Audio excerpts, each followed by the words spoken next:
இதுல நம்ம என்ன பார்க்க வேண்டும் என்றால், ஹிஜ்ரத் இந்த சமுதாயத்திற்கு இஸ்லாம் எந்த இடத்திலே வைத்து ஹிஜ்ரத்தை நோக்குகிறது, ஹிஜ்ரத் என்பதை எந்த இடத்திலே வைத்து நோக்குகிறது.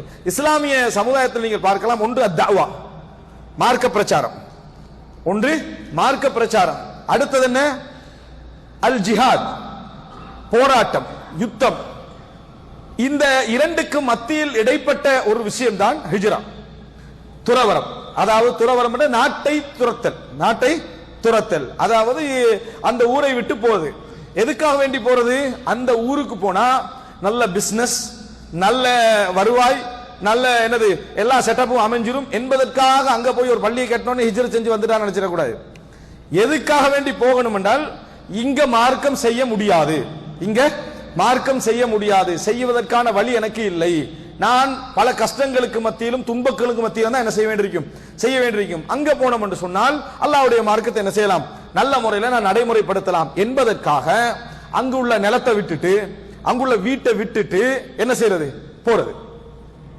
அது திருப்பி கிடைக்கலாம், கிடைக்காமலும் போகலாம், நமக்கு தெரியாது. அப்படியே அம்போண்டு விட்டுட்டு என்ன செய்யறது, உடனடியாக ஒருவர் இன்னொரு பகுதிக்கு போவதற்கு பேர் தான் ஹிஜ்ரா என்பது.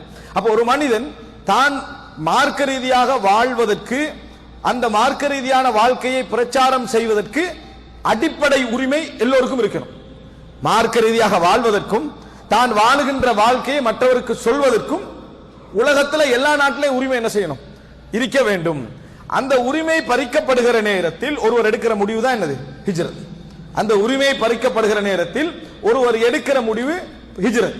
அந்த உரிமை முழுமையாக கிடைத்து ஆட்சி அமைகிற நேரத்தில் ஒருவர் எடுக்கிற உச்சகட்ட முடிவு தான் ஜிஹாத். இது நம்ம ரெண்டுக்கு மத்தியில் உள்ளதுதான் ஹிஜ்ரத் என்பது. ஆனால் இந்த ஹிஜ்ரத் என்பது இருக்கிறது, இது சாதாரணமாக ஒருவரால் செய்ய முடிந்த ஒரு விஷயம் கிடையாது. அதனால குர்ஆனும் சுன்னாவும் ஹிஜ்ரத்துக்கு என்ன சொல்லுது என்று சொன்னால், ஹிஜ்ரத் செஞ்சா இன்னென்ன சட்டங்கள், ஹிஜ்ரத் செய்யாட்டி இன்னென்ன சட்டங்கள். இஸ்லாமிய ஆட்சி ஒன்று இருக்குது, இஸ்லாமிய நாடு ஒன்று இருக்குது, நடந்து கொண்டிருக்குது. முஸ்லிம் அல்லாத பிரதேசத்திலே சில முஸ்லிம் சமுதாயத்தினர் கஷ்டப்பட்டு கொண்டிருக்கிறார்கள். உதாரணமாக இப்ப உள்ள கரண்ட் சிச்சுவேஷனை நம்ம எடுத்துக்கொண்டோம் சொன்னால், அரக்கான் ரோஹிங்கியா முஸ்லிம்கள் கஷ்டப்பட்டு கொண்டிருக்கிறாங்க. தங்களுக்கு ஒரு இஸ்லாமிய ஹிலாபத் இருந்து நல்ல தூய்மையான முஸ்லிம் நாடு ஒன்று இருந்துதான் ஹிஜ்ரத் நினைச்சிடக்கூடாது, அப்படின்னு என்ன செஞ்சிடக்கூடாது, நினைத்து விடக்கூடாது. இதை புரிந்து கொள்வதற்கு மூன்றாவது கட்டத்துக்கு வருவோம். என்ன என்று சொன்னால், இஸ்லாமிய வரலாற்றிலே நடந்த முதல் ஹிஜ்ரத் மதீனாவுக்கு நடந்ததல்ல. இஸ்லாமிய வரலாற்றில் நடந்த முதல் ஹிஜ்ரத் எங்க நடந்தது, அபிசீனியாவுக்கு, அதாவது எரித்திரியா எத்தியோப்பியா பகுதிகளுக்கு நடந்ததுதான் முதல் ஹிஜ்ரத். அந்த ஹிஜ்ரத்துக்கு பின்னால இரண்டாவது ஹிஜ்ரத் அதே அபிசீனியாவுக்கு 80 லட்சம் பேர் என்ன செய்யறாங்க, போகிறார்கள். அப்ப அது இரண்டாவது ஹிஜ்ரத். அங்க யாரு ஆட்சி, கிறிஸ்தவ மன்னர் தான் என்ன செஞ்சாரு, ஆட்சி செய்து கொண்டிருந்தார்.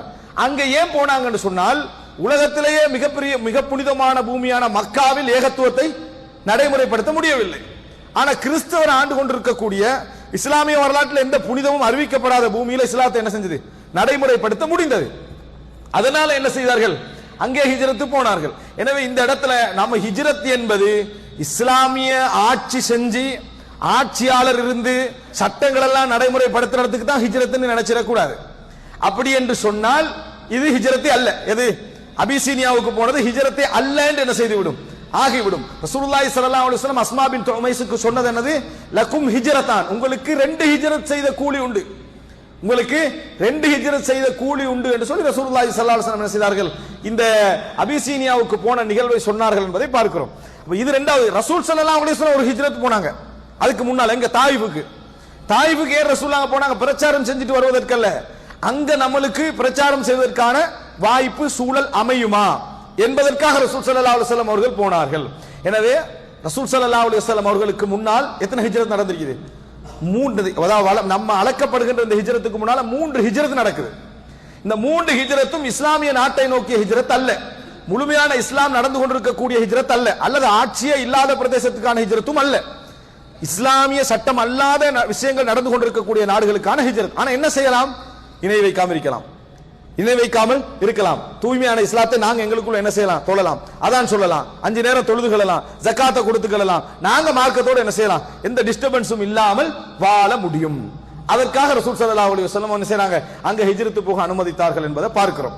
எனவே அன்புள்ள சகோதரர்களே, இதனால ரசூல் ஸல்லல்லாஹு அலைஹி வஸல்லம் குர்ஆன் எங்களுக்கு ஹிஜ்ரத்துக்கு ரெண்டு விஷயம் வைக்குது. ஹிஜ்ரத் செஞ்சா என்ன, செய்யாட்டி என்ன. ஒரு இஸ்லாமிய நாடுன்றது இன்றைய சூழல்ல இப்ப நான் சொல்ல வராதான், இப்போ ரோஹிங்கியால இருந்து எங்க நம்மளுக்கு இஸ்லாத்தை நடைமுறைப்படுத்த முடியும்னா, பெரும்பாலான முஸ்லிம் நாடுகள் இஸ்லாத்தை என்ன செய்யலாம், அவர்கள் நடைமுறைப்படுத்தலாம். அங்க மட்டுமல்ல, நம்ம இந்தியாவில் நடைமுறைப்படுத்தலாம், இலங்கையில நடைமுறைப்படுத்தலாம், அடுத்து என்ன பங்களாதேஷ்ல நடைமுறைப்படுத்தலாம், பாகிஸ்தான் என்ன செய்யலாம் நடைமுறைப்படுத்தலாம், மலேசியாவில் நடைமுறைப்படுத்தலாம், தாய்லாந்துல நடைமுறைப்படுத்தலாம்.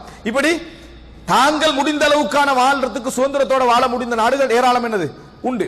அவர்கள் அப்படி ஹிஜ்ரத்து போவதாக இருந்து முஸ்லிம் நாடுகளுக்கு போனார்கள் என்று சொன்னால், அங்கே ஒரு இஸ்லாமிய ஆட்சி இருக்கும் என்று சொன்னா, அவர்கள் எப்படி வந்த முஸ்லிம்கள், அதாவது முஸ்லிம்களோ இருக்கிற முஸ்லிம்களோ அந்த சமமான அந்த ஒரு முஸ்லிம் என்ற பார்வை இருக்க வேண்டும். இது முதல் விஷயம். அவர்கள் வரவில்லை என்றால் இஸ்லாமிய ஆட்சி என்ன சொல்லுது என்று சொன்னா, உங்களுக்கு கனிமத்துல சொத்துல பங்கு கிடைக்காது, ஜக்காத்துல பங்கு என்ன செய்யாது கிடைக்காது, உங்களுக்கு நாங்க பொறுப்பில்லை, உங்களுக்கு நாங்க பொறுப்பில்லை, உங்களுக்கு ஹிஜ்ரத் செய்ய முடியும், உங்களுக்கு ஹிஜ்ரத் செய்ய முடியும், முடிஞ்சும் நீங்க என்ன செய்றீங்க, உங்களோட பிரதேசத்தை செலக்ட் பண்ணி அங்கே இருந்தால் இதான் முடிவு அப்படின்னு சொல்லுது.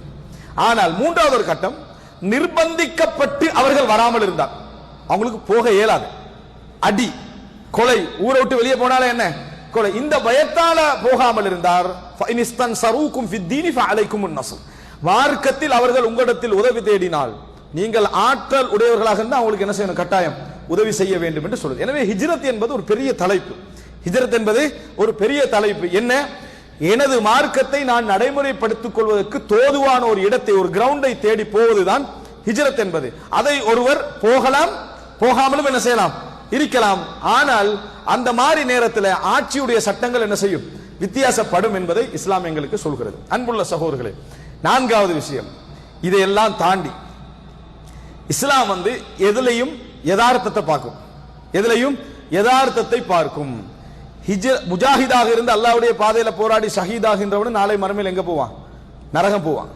கேள்வி கணக்கு இல்லாம சொர்க்கம் போன்னு செய்தி சொல்லுது, ஆனா அவன் எங்க போக வாய்ப்பு இருக்குது, நரகம் போக வாய்ப்பு இருக்குது. அதே மாதிரிதான் இந்த, அதாவது இஸ்லாம் என்ன சொல்கிறது என்று சொன்னால், உண்மையிலேயே முஹாஜிர் யார் தெரியுமா, உண்மையிலேயே துறந்தவர் யார் தெரியுமா, பாவங்களை துறந்தவர் தான், பாவங்களை துறந்தவர் தான் உண்மையிலேயே நாடு துறந்து போனவர் என்ற அந்த முஹாஜிர் என்ற பேருக்கு என்ன செய்வார், அதாவது உட்படுவார் என்று ரசூலுல்லாஹி ஸல்லல்லாஹு அலைஹி வஸல்லம் அவங்க சொல்றாங்க. என்ன காரணம் அப்படின்னு சொன்னா, உங்களுக்கு தெரியும் ரசூலுல்லாஹ் ஒரு செய்தி சொல்றாங்க, அதாவது இன்னமல் அமாலு பின்னியாத், செயல்கள் அனைத்தும் எண்ணங்களை பொறுத்தே, வைன்னமா லிகுல்லி இம்ரிஇம் மா நவா, ஒவ்வொரு மனிதனுக்கும் அவருடைய நியத்து தான் கூலியா கிடைக்கும், அவருடைய நியத்து தான் கூலியாக கிடைக்கும். ஃபமன் கானத் ஹிஜ்ரத்துஹு லிதுன்யா யுஸீபுஹா, யார் இந்த உலகத்துக்காக ஹிஜ்ரத் போறாரோ அந்த நோக்கம் அவருக்கு என்ன செய்யும், கிடைக்கும்.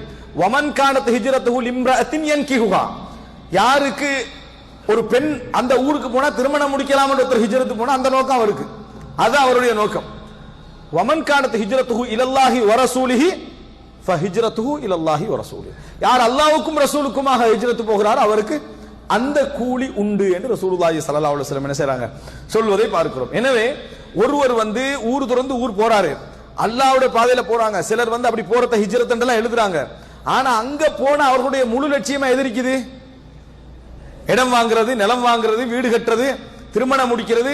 நல்ல இப்ப உதாரணமாக இன்றைய முஸ்லிம்களுடைய ஈமானுடைய ஹிஜ்ரத்துடைய ஈமான ஒழுங்கா தெரிஞ்சுக்கிறதுக்கு ஒரு உதாரணம் என்னன்னா, எங்களுக்கெல்லாம் சாய்ஸ்ல ஹிஜ்ரத் தரப்பட்டுச்சுன்னு வைங்களேன், எங்கே நீங்க என்ன செய்யலாம், போய்க்கலாம், உங்களுக்கு விசா ரெடி என்ன, எல்லாம் அமெரிக்காவும் யூகேக்கும் போய் செட்டில் ஆயிடுவாங்க.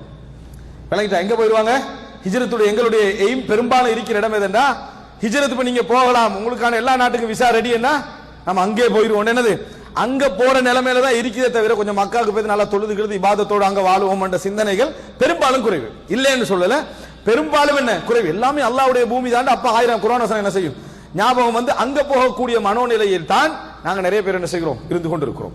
அடுத்ததாக அன்புள்ள சகோதரர்களே, அப்ப ஹிஜ்ரத் என்பது முக்கியமான செய்தி என்ன, ஹிஜ்ரத் என்பது நாங்கள் பாவங்களை துறந்து இறைவனது மார்க்கத்தை எங்களால் முடிந்த அளவில் எங்கே நடைமுறைப்படுத்த முடியுமோ, கஷ்டங்கள் இல்லாமல், எங்களுக்கான சோதனைகள் இல்லாமல் நடைமுறைப்படுத்த முடியுமோ அதற்கான கிரவுண்டை தேடுவதுதான் ஹிஜ்ரத் என்பதை நாங்கள் என்ன செய்ய வேண்டும், புரிந்து கொள்ள வேண்டும். அல்லாஹ் ரப்புல் ஆலமீன் இறைவனது மார்க்கத்தை இயன்ற அளவுக்கு நடைமுறைப்படுத்த வாய்ப்பளித்த ஒரு சமுதாயமாக அனைவரையும் ஆக்கியவர்களாக